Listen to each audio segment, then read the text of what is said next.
And so today, for the first time after this incredible week, things look a bit back to normal. There is traffic, banks have been open for several hours today, and also an unprecedented political process is underway. For the first time in the history of this country, the government has now met with members of the Muslim Brotherhood and other opposition groups, including members of the youth movement. But the Muslim Brotherhood is banned here, and yet the powerful Vice President Omar Suleiman has now been meeting with them. They've had meetings to which they've said they've organized a committee to lift the repressive state of emergency that's been in effect for decades, and also to lift press restrictions on the state press here, that they will be free and able to work without any censorship. We discussed all this in my exclusive interview with Omar Suleiman. You said that you had started dialogue with the opposition parties. Yes. Including Mr. al-Baradei? No, Baradei is not one of the opposition. He has his own group which related to the Brother Muslimhood or have links with Brother Muslimhood. And Brother Muslimhood asked me that they want to open a dialogue with me without Mr. Baradei. What do you understand by transition must happen now, as the United States is saying and many other countries are saying? It is a process starting by national dialogue, which I started this morning, and we will continue tomorrow and after tomorrow.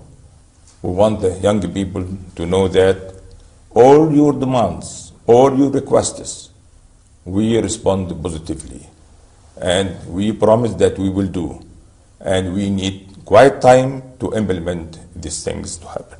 What is your fear if President Mubarak was to say, I've had enough? He told me that he's had enough, 62 years of public service, and he wants to go, but not quite yet. What are the concerns?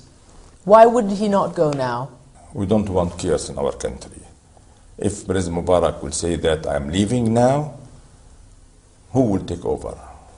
In the Constitution, that means the Speaker will take over. I think with this atmosphere, that means the other people who have their own agenda will make instability in our country. Will you present yourself as a candidate for president? No. According to this constitution, I cannot. I am not from any party. I'm not belonging to any party or to any group, which I cannot be a candidate as a constitution. If it was possible, would you run for president? I don't think so. Why? Well, became old man. I did a lot for the country, and I have no umptions to be president of this country. When the president asked me to be vice president, I accepted directly, just to help the president in this critical time.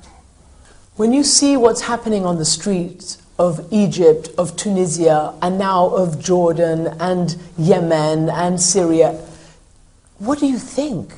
These are young people who want a different world. This is the Islamic current who push these people. You think that? Yes. You don't think it's young people who want their rights, their freedom? I don't think that's only from the young people. Others are pushing them to do that. In many parts of the Arab world, there's been no democracy. Do you not think the young people in today's world, connected to the internet, seeing everything that they see, do you not think that it comes from their hearts? It facilitated to talk all together. But it's not their idea. It comes from abroad.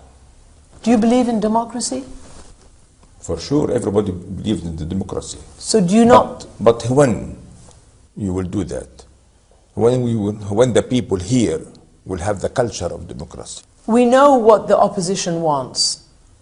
What do you want from the opposition? I want from the opposition to understand that in this limited time, we can do what President Mubarak have said. And we cannot do more. And when new president will come, you will have more time to to make any changes you want. What message do you have for the young people who are still standing and still in that Liberation Tahrir Square? We can say only go home. We cannot do more than that. We cannot push them by force. Everybody have to go home. We want to have normal life. We don't want anybody in the streets. Go to work. Bring back once again the tourists. Go to the normal life. Save the economy of the country. Mr. Vice President, thank you very much for being with us. Thank you.